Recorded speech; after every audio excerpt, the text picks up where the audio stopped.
నమస్కారం వి digital news కి స్వాగతం ముందుగా బులెటిన్ హెడ్లైన్స్ మిర్చి ధరలు ఎప్పుడూ లేనంతగా పడిపోయాయన్న సీఎం చంద్రబాబు విదేశాల్లో డిమాండ్ తగ్గడం వల్ల మిర్చి ధరలు తగ్గాయని వెల్లడి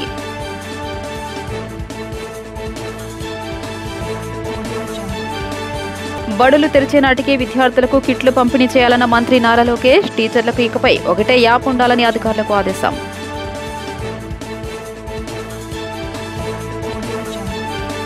వైసీపీ అధినేత జగన్పై మంత్రి గొట్టిపాటి రవికుమార్ ఫైర్ ఎన్నికల కోడ్ ఉల్లంఘించిన జగన్ను చట్ట ప్రకారం శిక్షించాలని ధ్వజం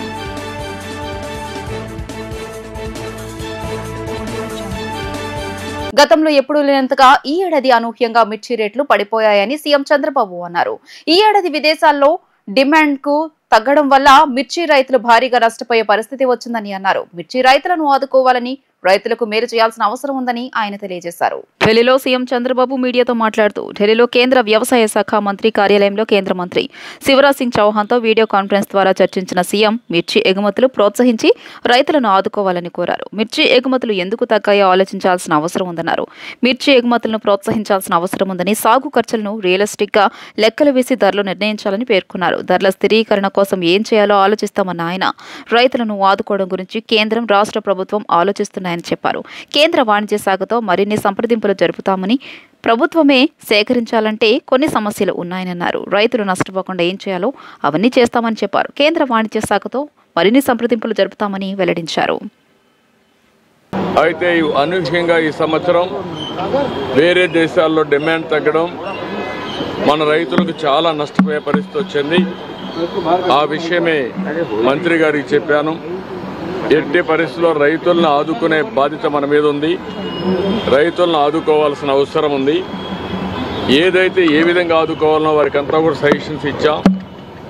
మామూలుగా అయితే ఎంఐఎస్ కింద మార్కెట్ ఇంటర్వెన్షన్ స్కీమ్ కింద 25% ఇంటర్వ్యూన్ అవుతారు. అది కూడా రేట్ ఎస్టాబ్లిష్ చేయడంలో ఐసిఏఆర్ ఏదైతే ఉందో ఆ వ్యవస్థ ఎస్టాబ్లిష్ చేశారు.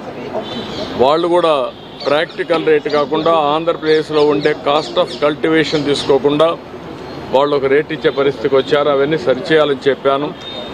రేపు ఒక మీటింగ్ పెట్టుకొని మళ్ళీ మాకు ఒక ఇన్ఫర్మేషన్ ఇస్తూ ఉంటున్నారు. రైతులను ఆదుకోవాలి. 25% సీలింగ్ తీసి అవసరమైతే వాళ్ళ యొక్క వ్యవస్థలో గ్రూప్ ఆఫ్ మినిస్టర్స్ ఉన్నారు, కమిటీ ఆఫ్ మినిస్టర్స్ ఉన్నారు. వాళ్ళు కూర్చొని నిర్ణయం చేసి రైతులకు మేలు చేయాల్సిన అవసరం ఉంది. రెండోది ఏదైతే 50% అంటే వాళ్ళు 50% ఇస్తే రాష్ట్రం 50% ఇవ్వాలనేది కూడా ఉంది. దాన్ని కూడా ఏం చేయాలని కూడా ఆలోచించమన్నాను.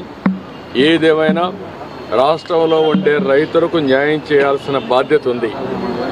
అందులో కూడా ఇప్పటికే కొంత మార్కెట్కి వచ్చింది, కొంతమంది నష్టపోయారు, ఇంకా కొంత మార్కెట్లోకి వస్తూ ఉంది. దీనిపైన ఎక్స్పోర్ట్స్ ఎందుకు తగ్గాయి, ఎక్స్పోర్ట్స్ని ఏ విధంగా స్టెబిలైజ్ చేయగలుగుతాం. రేపు ఇక్కడుండే కామర్స్ డిపార్ట్మెంట్ని అదే మరి అగ్రికల్చర్ డిపార్ట్మెంట్ మినిస్ట్రీస్ అన్ని కూర్చొని మాట్లాడి ఈ యొక్క ఎక్స్పోర్ట్స్ని కూడా ఎట్లా ప్రమోట్ చేయాలని కూడా వర్కౌట్ చేస్తామని చెప్పి హామీ ఇచ్చారు. అల్టిమేట్గా ఒక హోలిస్టిక్ అప్రోచ్ 25% నుంచి ఇంకా పెంచడం, ఇంకో పక్కన ఏదైతే రేట్ ఉందో కాస్ట్ ఆఫ్ కల్టివేషన్ ఉందో దాన్ని రియలిస్టిక్గా తీసుకొని చేయడం. మూడోది ఎక్స్పోర్ట్స్ని కూడా ప్రమోట్ చేయడం. వీలైతే రాష్ట్ర ప్రభుత్వానికి ఇబ్బందులు ఉన్నాయి, తప్పదనుకున్నప్పుడు ఏం చేయాలో మేము కూడా వర్కౌట్ చేస్తాం. కానీ రైతులను ఆదుకోవడం అతి ముఖ్యమైన ఉద్దేశం. అది చేయాల్సిన కోరాను. రేపే మినిస్టర్ గారు వస్తానే ఫస్ట్ మీటింగ్ పెట్టుకొని అన్ని విధాలు ఆదుకోవడానికి ముందుకు వస్తామని చెప్పి కూడా హామీ ఇచ్చారు. ఎల్లుండి నేను కూడా ట్రేడర్స్తో అదే మరిగా మార్కెట్ కమిటీ వ్యవస్థ అందరితో మాట్లాడి దీనికి కారణాలు ఏంటి, ఏ విధంగా స్టెబిలైజ్ చేయాలి, ఏ విధంగా రైతులను ఆదుకోవడం కోసం అన్ని ప్రయత్నాలు చేస్తున్నాం. ఈ విషయంలోని రైతులందరికీ విజ్ఞప్తి చేస్తున్నా, మీరు కూడా ఆందోళన చెందాల్సిన అవసరం లేదు. ఇటు రాష్ట్రం అటు కేంద్రం అన్ని ప్రయత్నాలు చేస్తాం. అందరిని ఆదుకోవడం కోసం ఏ విధంగా చేయాలని అన్నీ చేసి మిమ్మల్ని ఆదుకునే ప్రయత్నం చేస్తామని చెప్పి కూడా రైతాంగానికి విజ్ఞప్తి చేస్తున్నా. ఇప్పటికే నేను 3 లెటర్లు పంపించాను. ఎప్పటికప్పుడు ఇక్కడ మీటింగ్లు పెట్టుకున్నారు. ఇంత మునుపైతే మా రామ్మోహన్ నాయుడు గారు అదే మరి చంద్రశేఖర్ గారు మినిస్టర్స్, అదే మరి లావు గారు పార్లమెంటరీ పార్టీ లీడర్ వీళ్ళంతా కలిసి మీటింగ్లో కూడా పార్టిసిపేట్ చేశారు. ఇప్పటికే రాష్ట్ర ప్రభుత్వ అధికారులు కూడా వచ్చి కేంద్ర ప్రభుత్వ అధికారులతో చర్చలు కూడా చేశారు. ఇవన్నీ చేసిన తర్వాత ఈరోజు ఒక కన్క్లూజన్కి వచ్చాం. రేపు మంత్రి గారు వచ్చి ఈ 4-5 విషయాల్లో మాట్లాడి ఒక క్లారిటీ ఇస్తారు. దాని మీద ఎప్పటికప్పుడు అందరితో కూడా సమీక్షలు చేసుకుంటూ ఈ ప్రైసెస్ పడిపోకుండా ఏం చేయాలో అన్నీ చేస్తాం. ఇది బ్రీఫ్గా దీనికోసం వచ్చాను. మీటింగ్ అయితే మంత్రి గారు లేకపోయినా ఇక్కడ మాట్లాడిన తర్వాత కొంత క్లారిటీ వచ్చింది. ప్రధానమైన ఉద్దేశం మిరప పండించే రైతులను ఆదుకునే విధానానికి ఈరోజు ఇక్కడికి వచ్చాను. పూర్వ విద్యార్థులు పాఠశాలల అభివృద్ధిని కాంక్షించే వారితో పాఠశాలల్లో మెంటార్ల వ్యవస్థను రూపొందించాలని మానవ వనరుల అభివృద్ధి శాఖ మంత్రి నారా లోకేష్ అధికారులను ఆదేశించారు. Andhra model of education hub గా ప్రింట్ లో భాగంగా ఆ వ్యవస్థను తీసుకురావాలన్నారు. పాఠశాల విద్యాశాఖపై ఉండవల్లిలోని నివాసంలో అధికారులతో మంత్రి లోకేష్ సమీక్షించారు. విద్యా సంవత్సరం ప్రారంభం నాటికి సర్వేపల్లి రాధాకృష్ణన్ విద్యార్థి మిత్ర కిట్లు విద్యార్థులకు అందాలన్నారు. టీచర్లకు ఇకపై ఒకే యాప్ ఉండాలన్నారు. టీచర్ల బోధన, హాజరు, విద్యార్థుల అభ్యసన సామర్థ్యాల పెంపునకు ఎక్కువ సమయం కేటాయించాలన్నారు. పెద్ద పాఠశాలల్లో ఎస్టేట్ మేనేజర్ల వ్యవస్థను ప్రవేశపెట్టాలన్నారు. పాఠశాల విద్యాశాఖ అన్ని అంశాలను ఏకీకృతం చేసేలా ఒకే డాష్ బోర్డు రూపొందించాలన్నారు. ఏకోపాధ్యాయ పాఠశాలలు క్రమంగా తగ్గే చర్యలు తీసుకోవాలన్నారు. జగన్ కు ఏం భద్రత తగ్గిందని వైసీపీ నేతలు గవర్నర్ ను కలిశారని మంత్రి గొట్టిపాటి రవికుమార్ వైసీపీ నేతలను ప్రశ్నించారు. కూటమి ప్రభుత్వం అధికారంలోకి వచ్చాక జగన్ కు ఎలాంటి భద్రత తగ్గించలేదు అని చెప్పారు. ముఖ్యమంత్రిగా పనిచేసిన వారికి ఎన్నికల కోడ్ ఉల్లంఘించకూడదనే విషయం తెలీదా అని ప్రశ్నించారు. ఈ సందర్భంగా మంత్రి గొట్టిపాటి రవికుమార్ మాట్లాడుతూ ముఖ్యమంత్రిగా వ్యవస్థల్ని నాశనం చేసి ఎప్పుడూ లేనంత అధ్వానంగా పరిపాలన చేశారని ఆగ్రహం వ్యక్తం చేశారు. చంద్రబాబు ఇంటి గేటుకు తాళ్లు కట్టిన రోజులు, ఎమ్మెల్యేని దాడికి పంపిన రోజులు గుర్తుకు రాలేదా అని పేర్కొన్నారు. 7,000 రూపాయల ఎంఎస్పీ ఫిక్స్ చేసిన జగన్ కు మిర్చి రైతుల వద్దకు వెళ్లే అర్హత ఎక్కడుందని మండిపడ్డారు. ప్రజలు 11 సీట్లు ఇచ్చి సంవత్సరమైన జగన్ కు బుద్ధి మారలేదు. ఇప్పటికైనా వైఖరి మార్చుకోవాలన్నారు. ఇంకా అసత్యాలతో ప్రజల్ని తప్పుదోవ పట్టించాలనుకోవడం తగదని ఆయన హితవు పలికారు. గడిచిన 5 సంవత్సరాల్లో నువ్వు వ్యవస్థలన్నీ కూడా సర్వనాశనం చేశావు. ఒక మాజీ ముఖ్యమంత్రి 3-4 సార్లు ఈ రాష్ట్రానికి ముఖ్యమంత్రి చేసిన అతను చంద్రబాబు నాయుడు గారి ఇంటికి మీ ఎమ్మెల్యేని పంపించి గేట్లకు తాళ్లు కట్టిన రోజులు నీకు గుర్తురాలేదా? అన్ని కూడా ఈ వ్యవస్థని భారతదేశంలో ఈ ఆంధ్ర రాష్ట్రంలో ఉన్న వ్యవస్థలన్నింటినీ కూడా సర్వనాశనం చేసి వదిలిపెట్టేశావు. మొత్తం కూడా రాజకీయ లబ్ధి కోసం గడిచిన 5 సంవత్సరాల్లో మా కార్యకర్తలను కానీ లేకపోతే మా నాయకులను కానీ ఎవరిని కూడా బయటికి రానికుండా కేసులు పెట్టడం అన్ని కూడా చేసి వ్యవస్థలన్నీ కూడా నాశనం చేసి వదిలిపెట్టావు. ఈ భారతదేశంలో ఈ స్వతంత్రం వచ్చిన తర్వాత ఏ రాష్ట్ర ముఖ్యమంత్రి పరిపాలించలేనంత అధ్వానంగా గడిచిన 5 సంవత్సరాలు నీ పరిపాలన ఉంది. అందుకే ప్రజలు కూడా నీకు 11 సీట్లకు పరిమితం చేశారు. ఇప్పటికైనా నువ్వు ఒకసారి ఇంట్లో కూర్చొని ఆత్మ పరిశీలన చేసుకో. గడిచిన 5 సంవత్సరాలు ఏ విధంగా మనం పనిచేశాము, ఎందుకు ప్రజలు ఈ తీర్పిచ్చారనేది చేసుకోవాల్సిన అవసరం ఉంది. మళ్ళీ వాళ్ళ నిన్న కోడ్లో నువ్వు బయటకు వచ్చావు. ఒక ముఖ్యమంత్రిగా పనిచేసిన వాడివి కోడ్లో వెళ్ళకూడదనే విషయాన్ని నీకు తెలియదా? అది కూడా తెలియకుండా నువ్వు ముఖ్యమంత్రిగా ఏ విధంగా పనిచేశావు? మిర్చి రైతుల గురించి వాళ్ళు నువ్వు మాట్లాడే అర్హత ఎక్కడ ఉంది నీకు? ఆ రోజు నువ్వే కదా ఎంఎస్పీ రేటు 7,000 రూపాయలు అని చెప్పి ఇచ్చింది. మా టైంలో బ్రహ్మాండంగా ఇవాళ ముఖ్యమంత్రిగా ఢిల్లీ లెటర్ రాయటం కానీ ఇంకా మంచి రేటు రావాలని చెప్పి ఇవాళ ముఖ్యమంత్రి గారు లెటర్ రాస్తున్నారు. ఆ రోజు తుఫాను వచ్చిన రోజు నువ్వు ఏ విధంగా రైతులను పరిశీలించావు? పరామర్శకు వచ్చి నీకు గ్రీన్ కార్పెట్ వేసుకొని గ్రీన్ కార్పెట్ మీద బెంచ్ కట్టుకొని బెంచ్ మీద నుంచొని రైతులను పరామర్శించిన ముఖ్యమంత్రి ఎవరన్నా ఉన్నాడు ఈ దేశంలో అంటే నువ్వే. ఆ రోజు అపోజిషన్ లీడర్గా ఉండి రైతుల తరఫున పోరాడిన వ్యక్తి ఎవరన్నా ఉన్నారంటే అది మా చంద్రబాబు నాయుడు గారు. పొలాల్లో దిగి రైతులను పరామర్శించి ఒక రైతు కన్నీళ్లు పెట్టుకుంటే ఆ రోజు జేబులో డబ్బులు 2 లక్షల రూపాయలు ఉంటే ఇమీడియట్గా తీసి ఆ రైతులకు సహాయం చేసిన గొప్ప గుణం చంద్రబాబు నాయుడు గారిది. ఇవాళ నువ్వు అన్నీ కూడా మోసపూర్వమైన పనులు చేయటం, నాకు సెక్యూరిటీ అబద్ధపు హామీలు, అబద్ధపు మాటలు, పొద్దున్న లేచిన దగ్గర నుంచి ప్రభుత్వ పనితీరు మీద బురదేయటం తప్పక నువ్వు చేసింది ఏమన్నా ఉందని చెప్పి మరొకసారి తెలియజేసుకుంటూ ఇంకా నువ్వు ఆత్మ పరిశీలన చేసుకోవాలి. నువ్వు సంవత్సరం అయిన తర్వాత కూడా నువ్వు ఇంకా నీ బుద్ధి మారలేదు. ఇంకా నువ్వు పాత బుద్ధిలోనే ఉండవు, ఇంకా పాత టైప్లోనే ఉండవు. అబద్ధపు మాటలు చెప్పి ప్రజల్ని తప్పుదోవ పట్టించాలనే మార్గంలో ఉన్నావు. ఖచ్చితంగా మేము ఏదైతే చెప్పాము ఎలక్షన్ ముందు ఇచ్చిన హామీలన్నీ కూడా నెరవేరుస్తాం. వెలుగొండ పనులు పూర్తి కాకుండానే ప్రాజెక్టును జగన్ జాతికి అంకితం చేశారని మంత్రి నిమ్మల రామానాయుడు ఆగ్రహం వ్యక్తం చేశారు. వాస్తవానికి ఆ ప్రాజెక్టు పూర్తి కావడానికి 4,000 కోట్ల రూపాయల నిధులు 2 ఏళ్ల సమయం పడుతుందని అన్నారు. మాయా మశ్చంద్రకు కూడా సాధ్యం కానంతగా జగన్మోహన్ రెడ్డి రాష్ట్ర ప్రజలను నమ్మించి మోసం చేశారని ఆయన మండిపడ్డారు. వెలగపూడి సచివాలయంలో ఏర్పాటు చేసిన విలేకరుల సమావేశంలో మంత్రి నిమ్మల రామానాయుడు మాట్లాడుతూ పనులను పూర్తి చేయకుండానే వెలిగొండ ప్రాజెక్టును ప్రారంభించి జాతికి అంకితం చేసిన ఘనత జగన్కి దక్కుతుందని అన్నారు. 4.5 లక్షల ఎకరాలకు సాగునీరు, 25 లక్షల మందికి తాగునీరు అందించే ప్రాజెక్టు ప్రధాన పనులు పూర్తి చేయలేదని తెలియజేశారు. శ్రీశైలం వద్దనున్న హెడ్ రెగ్యులేటర్, రిటైనింగ్ వాల్ పనులు, మొదటి, రెండవ సొరంగం పనులను, ఫీడర్ కెనాల్ పనులను, నిర్వాసితుల కాలనీల నిర్మాణ పనులు చేయకుండానే వెలిగొండ ప్రాజెక్టును జాతికి ఎలా అంకితం చేశారో జగనే చెప్పాలని అన్నారు. ఈ క్రమంలో పెండింగ్ లో ఉన్న పనుల జాబితాను చెబుతూ ఒక్కో పనికి పట్టే కాలాన్ని ఆయన వివరించారు. ఈ వెలిగొండ ప్రాజెక్టుని జగన్మోహన్ రెడ్డి పూర్తి చేయకపోతే పూర్తి చేయలేకపోవచ్చు, ఎందుకంటే అతను నైజం అదే కాబట్టి. కానీ పూర్తవ్వనటువంటి ప్రాజెక్టును కూడా పూర్తి చేసినట్లుగా భ్రమింపజేసేటువంటి విధంగా మరి ఆయన చెప్పేటువంటి అబద్ధాలు, ఆయన అసత్యాలు, ఆయనకు తోడుగా ఆయన కరపత్రిక, ఆయన అవినీతి పత్రిక తందాన తానా బ్యాచ్. ఎందుకు ఈ మాట చెప్తూ ఉన్నానంటే, ఆ వెలిగొండ ఆ రోజు చంద్రబాబు నాయుడు గారు 1996 ఆయనే భూమి పూజ చేసి ప్రారంభించారు. గత వారం రోజుల క్రితం జరిగిన రివ్యూలో కూడా ఆ రోజు 96లో మనం భూమి పూజ చేసి ప్రారంభించినటువంటి వెలిగొండ నేటికి పూర్తి కాకపోవడం, 30 సంవత్సరాలైనా సరే అత్యంత వెనుకబడినటువంటి ప్రకాశం జిల్లా ప్రజలకి ఆ సాగునీరు, త్రాగునీరు అందించకపోవడం చాలా ఆవేదన, బాధ కలుగుతుందని స్వయంగా ముఖ్యమంత్రి గారే మరి మొన్న ఆవేదన వ్యక్తం చేసినటువంటి పరిస్థితి కూడా మీరందరూ కూడా చూసినటువంటి పరిస్థితి. ఎంత విచిత్రం అంటే, ఎందుకంటే మేము కూడా చదువుకున్న వ్యక్తులుగా చూస్తూ ఉంటాం. అంటే ప్రపంచంలో 7 వింతలు ఉంటాయి, కానీ జగన్మోహన్ రెడ్డి ఒక 8వ వింతగా మారాడు ఇవాళ అబద్ధాలు, అసత్యాలు చెప్పడంలో. ఆ వెలుగొండ ప్రాజెక్టుకి ఇంకా 4,000 కోట్లు ఖర్చు పెట్టాలి.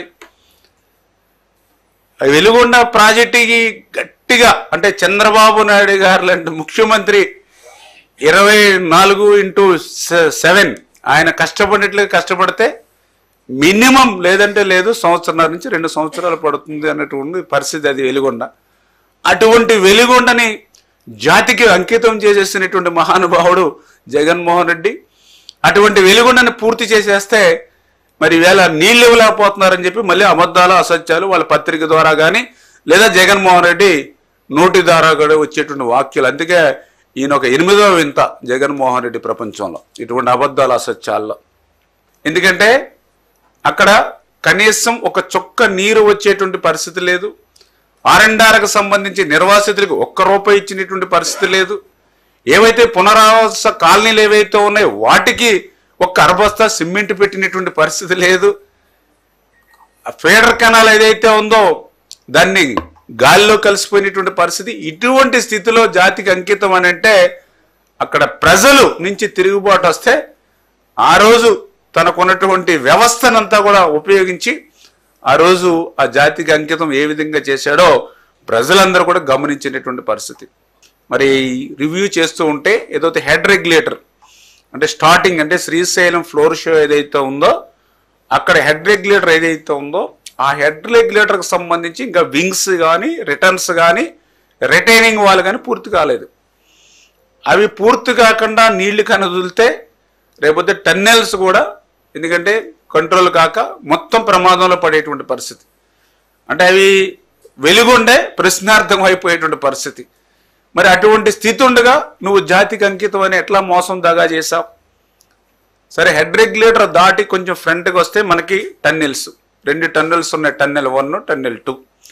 మరి టన్నెల్ 1 చూస్తే ఓకే, అందులో అంటే ఇంకా జస్ట్ 500 మీటర్స్ లైనింగ్ ఉంది, ఒక చిన్న పని. కానీ మేజర్గా ఆ టన్నెల్ 1లో దగ్గర 1.2 lakhs క్యూబిక్ మీటర్లు ఆ టన్నెల్ 1లో మరి రోడ్డు కింద ఫామ్ చేసుకున్నారు వాళ్ళు ట్రాన్స్పోర్టేషన్. అంటే అది తొలగించాలంటే కనీసం 6 నుంచి 8 నెలలు పడుతుంది. అది తొలగించకుండా నీళ్లు వదిలితే వాటర్ ఫుల్ ఫ్లెడ్జెడ్గా పోవు. మరి అయినా సరే నువ్వు జాతికి అంకితం ఎలా చేసావు? ఆ టన్నెల్లో ఉన్నటువంటి 1,20,000 క్యూబిక్ మీటర్లు తీయకుండా.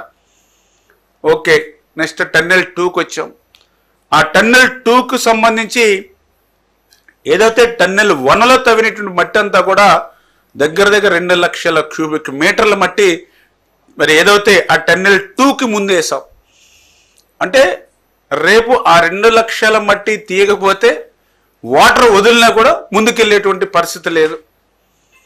నెక్స్ట్ ఈ టన్నెల్ 2లోనే బెంచింగ్ అంటే ఏదైతే డ్రిల్ చేసి బ్లాస్టింగ్ చేయవలసినటువంటిది మరి ఏదైతే మరి యొక్క టన్నెల్ 2లో ఏదైతే ఉందో మరి అది కూడా దగ్గర మరి పెద్ద ఎత్తున, ఎందుకంటే అది కూడా 2 మీటర్స్ మందం ఉంది. అది కూడా మినిమం 6 to 10 months పడుతుందని చెప్తూ ఉన్నారు. ఇప్పుడు మేము రివ్యూ చేస్తూ ఉంటాయి ఏదైతే డ్రిల్ చేసి బ్లాస్టింగ్ చేసి ఏదైతే ఆ 1,00,000 cubic ఏదైతే రాక్తో ఉన్నటువంటిది అదంతా కూడా సాయిల్ అటువంటిది ఇంకా 6-8 months పడుతుందని చెప్పారు. మరి ఈ యొక్క బెంచింగ్ 1,00,000 cubic మీటర్లు చేయకుండా మరి ఎట్లా నువ్వు జాతికి అంకితం చేసావు అంటే ఈయన ఎంత మోసం దగాలనేది ఇదే ఒక ఉదాహరణ అనేటువంటి విషయాన్ని. ఇంటర్మీడియట్ పరీక్షల నిర్వహణకు రాష్ట్ర ప్రభుత్వం పకడ్బందీ ఏర్పాట్లు చేస్తోంది. సజావుగా పరీక్షలు సాగేందుకు పరీక్షా కేంద్రాలను సీసీటీవీలతో పర్యవేక్షించనుంది. మార్చి 1 నుంచి 20 వరకు రెగ్యులర్ విద్యార్థులకు, 3 నుంచి 15 వరకు ఓపెన్ విద్యార్థులకు పరీక్షలు జరగనున్నాయి. రాష్ట్ర వ్యాప్తంగా 10,58,892 మంది విద్యార్థులు ఇంటర్ పరీక్షలకు హాజరవుతున్నారు. ఇందుకోసం ఇంటర్ విద్యామండలి 1,535 పరీక్షా కేంద్రాలను ఏర్పాటు చేసింది. ఓపెన్ స్కూల్ సొసైటీ ద్వారా మరో 67,952 మంది 325 కేంద్రాల్లో ఇంటర్ పరీక్షలు రాయనున్నారు. ఇంటర్ పరీక్షలు ఏర్పాట్లపై సీఎస్ కె విజయానంద్ సచివాలయంలో సమీక్షించారు. మొత్తం పరీక్షా కేంద్రాల్లో 68 సున్నితమైన కేంద్రాలు ఉన్నాయని వివరించారు. పరీక్షా కేంద్రాల్లో అన్ని ఏర్పాట్లు చేయాలని కలెక్టర్లకు ఆదేశించారు. పరీక్షల సమయంలో పేపరు లీకేజీ అంటూ తప్పుడు వార్తలు ప్రచారం వ్యాప్తి చేసే వారిపై కఠిన చర్యలు తీసుకోవాలన్నారు. సెంటర్కు 100 మీటర్ల పరిధిలో 144 సెక్షన్ అమలు చేయాలన్నారు. ఆ పరిధిలో జిరాక్స్, నెట్ సెంటర్లు మూసివేయాలని ఆదేశించారు. అవసరమైన మేరకు ఆర్టీసీ బస్సులు నడపాలని విద్యాశాఖ కార్యదర్శి కోన శశిధర్ సూచించారు. పరీక్షల నిర్వహణలో ఫిర్యాదుల స్వీకరణకు రాష్ట్ర స్థాయిలో 180042251531 అనే టోల్ ఫ్రీ నంబర్తో కంట్రోల్ రూమ్ ఏర్పాటు చేస్తున్నామన్నారు. ఏర్పాట్లపై ఇంటర్ విద్యామండలి కార్యదర్శి కృతికా శుక్లా ప్రజెంటేషన్ ఇచ్చారు. అన్ని కేంద్రాలను సీసీటీవీల కవరేజ్తో అనుసంధానం చేస్తున్నామని చీఫ్ సూపరింటెండెంట్లు లైవ్ స్ట్రీమింగ్ ను పర్యవేక్షిస్తారని తెలియజేశారు. రాష్ట్రంలో దివ్యాంగుల పింఛన్ల వెరిఫికేషన్ ఎంతో పారదర్శకంగా జరుగుతోందని మంత్రి కొండపల్లి శ్రీనివాస్ తెలియజేశారు. అమరావతి సచివాలయంలో ఆయన విలేకరులతో మాట్లాడుతూ రాష్ట్రంలో 8 లక్షల దివ్యాంగుల పింఛన్లు ఉండగా ఇప్పటి వరకు 1.20 లక్షల పింఛన్ల వెరిఫికేషన్ పూర్తయిందన్నారు. గతంలో ఉన్న నిబంధనల ప్రకారమే వెరిఫికేషన్ జరుగుతోందని, అర్హులైన ఏ ఒక్కరికి అన్యాయం జరగదని, ఎంఎస్ఎంఈల సర్వే 50% సర్వే పూర్తయిందని, మార్చి 15 కల్లా పూర్తవుతుందని తెలియజేశారు. పెన్షనల్ వెరిఫికేషన్ జరుగుతుంది. డిజేబిలిటీ పెన్షన్ అనేది వెరిఫై చేస్తున్నారు అంతే. అదొకటే, ఆ ఒక్క వెర్టికల్ అంటే చాలా ఎక్కువ నెంబర్ ఉంది. సుమారు 8 లక్షల పైన ఉన్నాయి. సో ఇప్పటికి సుమారు 1,20,000 వరకు వెరిఫై చేయడం జరిగింది. అంటే వెరిఫికేషన్ కూడా మేము ప్రెజర్ చేయట్లేదు. చాలా చాలా స్లోగా స్టడీగా వెరిఫికేషన్ జాగ్రత్తలు తీసుకొని మరి వెరిఫై చేస్తున్నారు. సో ఫిర్యాదులు ఖచ్చితంగా వెరిఫై చేస్తున్నాము. అంటే ఫిర్యాదులు మా ఆఫీస్కి వచ్చినవి వెరిఫై చేయమని చెప్తున్నాము. అంటే యాక్చువల్గా ప్రాసెస్లో కూడా వెరీ రూల్ పొజిషన్ ఏదైతే ఉందో కొత్తగా మేము రూల్స్ ఫార్ములేట్ చేయలేదు. గతంలో ఉన్న రూల్సే మళ్ళీ వీరు రీవెరిఫై చేస్తున్నారు. ఏవైతే గతంలో ఏర్పడిన రూల్స్ ఉన్నాయో ఫస్ట్ నుంచి ఫాలో అవుతున్నారో వాటినే మళ్ళీ రీవెరిఫై చేస్తున్నారు. అంటే దేంట్లో ఇంకోటి ఏంటంటే వెరిఫికేషన్ ప్రాసెస్లో చాలా ట్రాన్స్పరెంట్గా ఎటువంటి ఎవరు చేస్తున్నారు, ఏ డాక్టర్ చేస్తున్నారని కూడా ఎవరికి తెలియదు. అంటే ఒక జోన్లో ఉన్న డాక్టర్ వేరే జోన్కి వెళ్ళి వెరిఫై చేస్తున్నారు. సో ఇందులో ఎటువంటి ఇన్వాల్వ్మెంట్ కూడా ఉండదు. సో చాలా ట్రాన్స్పరెంట్ విధానాన్ని తీసుకొచ్చాము. వెరిఫికేషన్ ప్రాసెస్ కూడా చాలా క్లియర్గా ఏవైతే గతంలో ఫామ్ చేసిన రూల్సే, కొత్తగా ఏమీ రూల్స్ లేవు.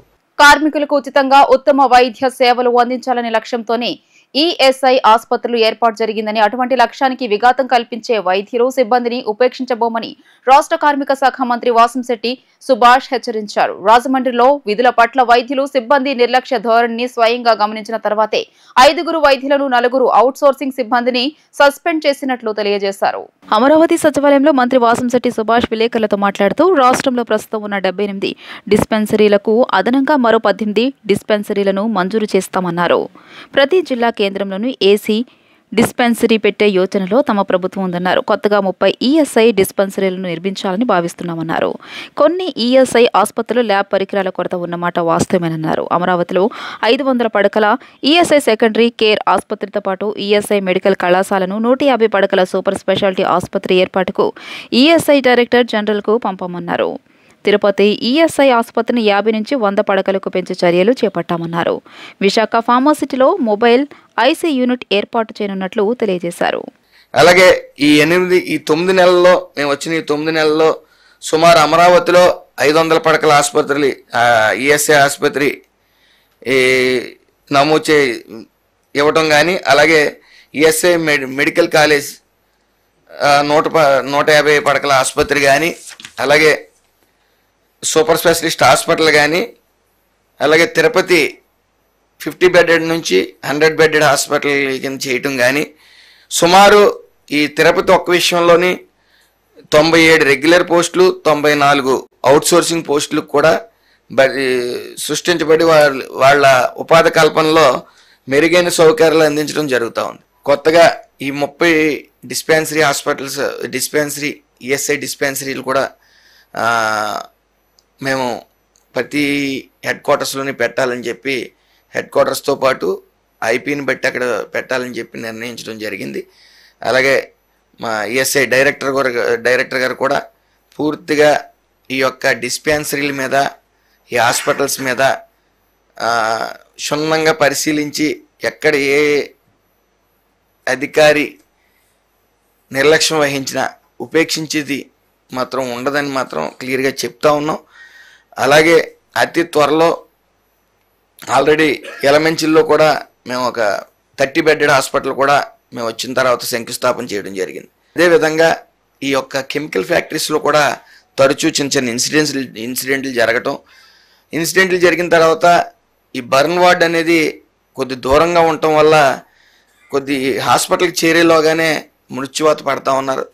దాన్ని అధిగమించడానికి మొబైల్ ఐసీయూ యూనిట్ అనేది ఒకటి ఏర్పాటు చేయడం జరుగుతూ ఉంది. ఈ యొక్క సిఎస్ఆర్ ఫండ్స్తో కానీ ఇంకోటి కానీ దాంట్లో పూర్తిగా ట్రీట్మెంట్ వన్స్ హాస్పిటల్కి అంబులెన్స్ వెళ్ళగానే అక్కడ నుంచి ట్రీట్మెంట్ చేసుకుని హాస్పిటల్కి తీసుకెళ్ళేలాగా మరి ఒక మొబైల్ యూనిట్ అనేది ఏర్పాటు చేయడం జరిగింది. ఏదేమన్నప్పటికీ విశాఖపట్నం అండి ఎక్కువ కెమికల్ ఫ్యాక్టరీస్ పూర్తిగా ఎక్కువ శాతం వైజాగ్లో ఉన్నాయి కాబట్టి ఆ మొబైల్ యూనిట్ అనేది ఈ యొక్క బర్న్ వార్డ్కి సంబంధించి మొబైల్ యూనిట్ అనేది అక్కడ ఏర్పాటు చేయడం జరుగుతుంది. రాష్ట్రంలో గత ప్రభుత్వ కాలంలో అదానీ గ్రీన్ ఎనర్జీ నుండి 7,000 మెగావాట్ల విద్యుత్ కొనుగోలు నిమిత్తం సెకీతో జరిగిన విద్యుత్ ఒప్పందాలను కూటమి ప్రభుత్వం వెంటనే బహిర్గతం చేయాలని విజయవాడ ట్యాక్స్ పేయర్స్ అసోసియేషన్ విద్యుత్ వినియోగదారుల ఐక్యవేదిక డిమాండ్ చేస్తుంది. విద్యుత్ ఒప్పందం అవినీతితో కూడుకోవడంతో ప్రజలపై భారాలు మోపుతున్నారని ఆరోపించారు. ఆ ఒప్పందాలను రద్దు చేయాలని ఐక్యవేదిక ప్రతినిధులు ఆంజనేయులు, సాంబిరెడ్డి కోరారు. ట్యాక్స్ పేయర్స్ అసోసియేషన్ కార్యాలయంలో ఏర్పాటు చేసిన విలేకరుల సమావేశంలో ఐక్యవేదిక ప్రతినిధులు ఆంజనేయులు, సాంబిరెడ్డి మాట్లాడుతూ ఒప్పందాలను రద్దు చేసుకోకపోవడం వల్ల 29,000 కోట్ల రూపాయలు పెనాల్టీ చెల్లించాల్సి వస్తుందని ఆవేదన వ్యక్తం చేశారు. అదానీ కోసం ఈ ఒప్పందాలను రద్దు చేయకుండా ప్రభుత్వం అలసత్వం వహిస్తోందని చెప్పారు. టెక్నికల్ అభివృద్ధి వలన సోలార్, ఇండో పవర్ ధర నానాటికి పడిపోతున్న నేపథ్యంలో విద్యుత్ ఒప్పందాలను 25 సంవత్సరాలు దీర్ఘకాలానికి ఒప్పందం చేసుకోవడం ద్వారా వినియోగదారులపై భారం పడుతుందని ఆందోళన వ్యక్తం చేశారు. మన రాష్ట్రంలో గత ప్రభుత్వ హయాంలో అదానీ గ్రీన్ ఎనర్జీస్ నుంచి 7,000 మెగావాట్ల విద్యుత్తుని కొనడానికి సెకీతో ఒప్పందం చేసుకున్నారు. ఈ ఒప్పందం అవినీతితో కూడుకున్నటువంటిది, దీన్ని రద్దు చేయాలి అని చెప్పని విద్యుత్ వినియోగదారుల ఐక్యవేదికగా మేము దాన్ని డిమాండ్ చేసాం. మేమే కాదు, రాష్ట్రంలో చాలామంది డిమాండ్ చేస్తున్నారు, రాజకీయ పార్టీలు డిమాండ్ చేస్తున్నాయి. ఇక్కడే కాదు, పార్లమెంట్లో కూడా ఈ విషయం మీద స్పందించినటువంటి విషయం తెలిసింది. అయితే ఈ మధ్యకాలంలో జరుగుతున్నటువంటి ప్రచారం ఏమిటంటే, ఒకవేళ ఈ ఒప్పందాన్ని కనుక ఇప్పుడు రద్దు చేసుకుంటే 2,900 కోట్ల రూపాయల దాకా పెనాల్టీ కట్టాల్సి వస్తుంది, అందుకనే ఆలోచిస్తున్నాము అని చెప్తున్నారు. కానీ ఇదే ప్రభుత్వ పెద్దలు అంతకుముందు ఎన్నికల ముందు ఆ సందర్భాల్లో చెప్పింది ఏమిటి అని చెప్పానంటే, ప్రజల మీద ఈ ఒప్పందాల వల్ల 1,00,000 కోట్ల రూపాయల భారం పడుతుంది అని చెప్పారు. ఇప్పుడు 2,900 కోట్ల రూపాయలు ప్రజల వాళ్ళకి కట్టి దీన్ని రద్దు చేసుకొని ప్రజలను తప్పించడమా, ఈ భారాల నుంచి తప్పించడమా, లేదు వాళ్ళ కోసం ప్రజల మీద భారాలు వేయటం అన్నది ఇప్పుడు ప్రభుత్వం తేల్చుకోవాల్సిన పరిస్థితి. అయితే ఇది అదానీని రక్షించడం కోసం, ఆ ఒప్పందాలు రద్దు చేసుకోకుండా ఉండడం కోసం ఇటువంటి ప్రచారం చేస్తున్నారని మేము భావిస్తున్నాం. అయితే ఇందులో మేము డిమాండ్ చేసేది ఏంటంటే, ఇవన్నీ నోటి మాటలొద్దు. ఊరక అన్ని వేల కోట్లు పడుతుంది, 2,000 కోట్లు పడుతుందని ఈ నోటి మాటలొద్దు. మీరు దాన్ని ఆ ఒప్పందాలన్నింటినీ కూడా వెబ్సైట్లో పెట్టండి, పబ్లిక్ డొమైన్లో పెట్టండి. పబ్లిక్ డొమైన్లో పెడితే పబ్లిక్ చూస్తారు. మీరు అవి దాచిపెట్టేసి సింపుల్గా మీరు పడుతుంది అని చెప్పానంటే మా అభిప్రాయం ప్రకారం ఎక్కడ కూడా అటువంటి క్లాజులు లేవు. కానీ ఉంది అని చెప్పని మీరు అనుకున్నప్పుడు ఆ విషయాలు మీరు ప్రవేశపెట్టండి. మీరు దాన్ని పబ్లిక్ డొమైన్లో పెడితే అందరూ చూస్తారు. కాబట్టి మేము పబ్లిక్ డొమైన్లో పెట్టాలి అని కోరుతున్నాం. రెండు, ఆ ఒప్పందాలు రద్దు చేయాలి అని కోరుతున్నాం. ప్రధానంగా ఈ సోలార్ ప్లేట్స్ అనేవి లైఫ్ టైం 25 సంవత్సరాలు పనిచేస్తే తర్వాత కూడా కొంత పనిచేయచ్చు. 25 సంవత్సరాలు అవి యాక్టివ్గా పనిచేస్తాయి. అంటే మొత్తం లైఫ్ టైం అగ్రిమెంట్ అంతా కూడా గవర్నమెంట్దే. తర్వాత మళ్ళీ గవర్నమెంట్ మారింది, కొత్త గవర్నమెంట్ వచ్చింది వైసీపీ. వాళ్ళు సుమారు ₹2, ₹2.5 మధ్యలో వాళ్ళు అగ్రిమెంట్ చేసుకున్నారు. వాళ్ళు దీర్ఘకాలిక ఒప్పందాలే. అంటే ఒక పీరియడ్ అయిపోయి ఇంకో పీరియడ్ వచ్చేసరికి మళ్ళీ సగానికి సగం పడిపోయినాయి. ఆ విధంగా ఇవన్నీ కూడా ఎప్పటికప్పుడు డౌన్ అవుతున్నాయి తప్పితే ఇవి పెరిగేది లేదు. అటువంటి ఇప్పుడు అంత దీర్ఘకాలిక ఒప్పందాలు ఎందుకు చేసుకున్నారు అంటే ఒక విధంగా ఇది కేంద్ర ప్రభుత్వం పెట్టిన రూలు మాకు తెలిసింది. సెకీని స్థాపించి దాని ద్వారా అగ్రిమెంట్ అనేది 25 సంవత్సరాలకు గనక చేసుకుంటే మేము దానికి మద్దతు ఇస్తామని కేంద్ర ప్రభుత్వం చెప్పింది. కాబట్టి ఆ విధంగా చేయటం జరిగింది. అసలు ఇంత లాంగ్ పీరియడ్ ఒప్పందాలు చేసుకునే బదులు శుభ్రంగా గవర్నమెంటు వాళ్ళకే కావలసినన్ని వేస్ట్ ల్యాండ్స్ ఉన్నాయి గవర్నమెంట్ చేతిలో. 1000 ఎకరాలు కాదు, లక్షల ఎకరాలు కూడా ఉన్నాయి. మరి అటువంటిప్పుడు నువ్వే చక్కగా ఆ సోలార్ పవర్ ప్రాజెక్టు అవన్నీ కూడా కొని శుభ్రంగా నువ్వే సొంతంగా పెట్టవచ్చు కదా. గవర్నమెంటు 25 సంవత్సరాల వరకు నీకు ఏ ఖర్చు లేదు కదా. ఒక్కసారి కనుక నువ్వు ఇన్వెస్ట్మెంట్ చేస్తే ప్రభుత్వం 25 సంవత్సరాల వరకు నువ్వేం దాని మీద పెట్టుబడి పెట్టాల్సిన అవసరం లేదు. ప్రైవేటు వాళ్ళ దగ్గర నుంచి నువ్వు కొని ఈ విధంగా చేసే బదులు నువ్వే పెట్టుబడి పెడితే మంచిది. ఒకటి, ఇవి లాంగ్ టర్మ్ 25 సంవత్సరాల పాటు ఉపయోగపడేవి కాబట్టి గవర్నమెంటే సోలార్ యూనిట్లు పెట్టాలి. ఇక రెండోది, నువ్వు బయట ఒప్పందాలు ఎంతైతే చేసుకుంటున్నావో వినియోగదారుడు సోలార్ ప్రాజెక్టు కనుక పెట్టుకున్నట్లయితే వాళ్ళకు కూడా అదే రేట్ ఇవ్వు. అప్పుడు వాడికి 1 kV అవసరమైతే 3 kV పెట్టుకుంటాడు, 3 kV అవసరమైతే 5 kV పెట్టుకుంటారు. ఆ విధంగా ప్రజలందరి దగ్గర నుంచి మీకు విద్యుత్ వస్తుంది కదా. ఎవరో ఒక పెట్టుబడిదారుడికి మీరు సహాయం చేసే బదులు ఇది డైరెక్ట్గా మీ ప్రజలకి మీరే సహాయం చేయొచ్చు కదా. కాబట్టి ఇది మా రెండో అడ్వైజు. ఎప్పటికైనా ప్రభుత్వం ఇవన్నీ కూడా పునరాలోచించి ప్రజలకి ఉపయోగపడే విధంగా ప్రజలకు తెలియజెప్పి వాళ్ళ అభిప్రాయాలు కూడా తీసుకుని కనుక చేస్తే బాగుంటుందనేది మా ట్యాక్స్ పేయర్స్ అసోసియేషన్గా మా సలహా. రైతుల గురించి మాట్లాడే అర్హత పులివెందుల ఎమ్మెల్యే జగన్ కు లేదని బీసీ సంక్షేమ శాఖ మంత్రి సవిత మండిపడ్డారు. జగన్ రైతు ద్రోహి అన్న ఆమె ఉనికి కోసం మాత్రమే జగన్ రాజకీయాలని విమర్శించారు. వంశీ చేసిన అరాచకాలను శాశ్వతంగా జైల్లోనే ఉంటారని ఆమె తెలియజేశారు. టీడీపీ కేంద్ర కార్యాలయంలో ఏర్పాటు చేసిన విలేకరుల సమావేశంలో మంత్రి సవిత మాట్లాడుతూ పోలీసులు అన్ని ఆధారాలతోనే వంశీని అరెస్ట్ చేశారన్నారు. వంశీ ఆగడాలు తెలిసే జగన్ అతడిని జైల్లో పరామర్శించారని విమర్శించారు. జగన్ ప్రభుత్వంలో జరిగిన అరాచకాలు దర్యాప్తు చేసేందుకు సిబ్బంది కూడా సరిపోవట్లేదని అన్నారు.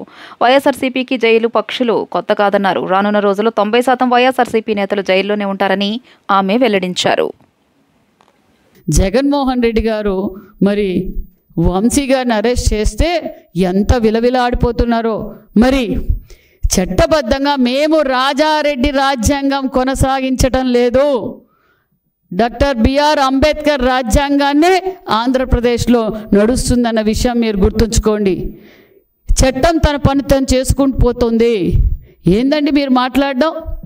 పోలీసులు రిటైర్డ్ అయినా ఎక్కడున్నా తీసుకొచ్చి గుడ్డలు ఉడగొడతారా అంటే ఏం మాట్లాడుతున్నారు మీరు?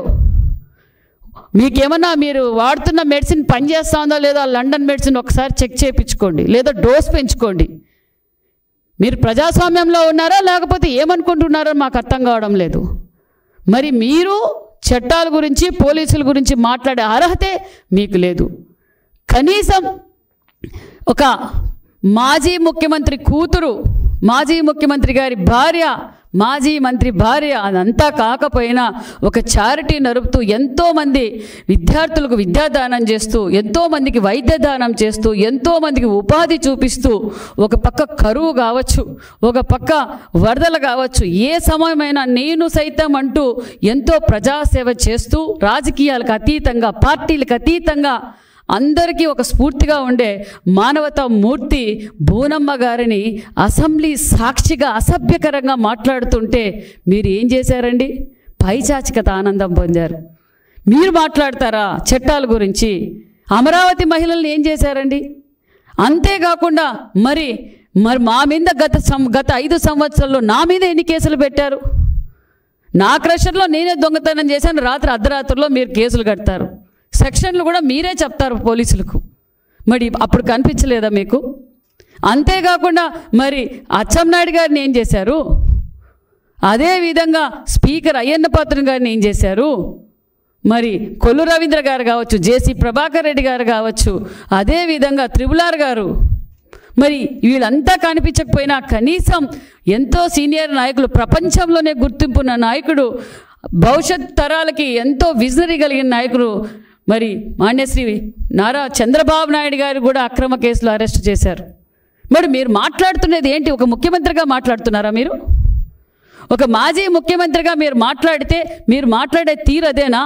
మీరు ఇంకా ప్రజల్ని ఫూలిష్నెస్గా ప్రజల్ని ఏదో భ్రమ పెట్టాలని చూస్తున్నారు. ప్రజలు మీకు ఆల్రెడీ బుద్ధి చెప్పారన్న విషయాన్ని కూడా మీరు తెచ్చుకోండి. మీకు 11 సీట్లకే పరిమితం చేశారు.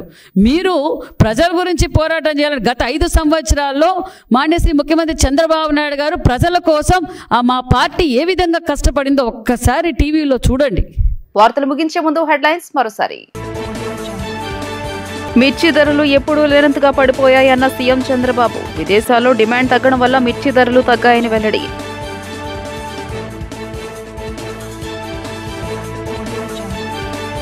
బడులు తెరిచే నాటికి విద్యార్థులకు కిట్లు పంపిణీ చేయాలన్న మంత్రి నారా లోకేష్. టీచర్లకు ఇకపై ఒకటే యాప్ ఉండాలని అధికారులకు ఆదేశం.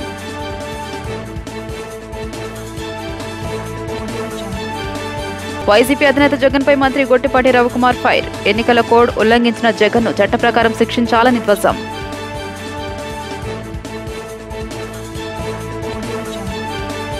ఈ వార్తలు ఇంతటితో సమాప్తం. నమస్కారం.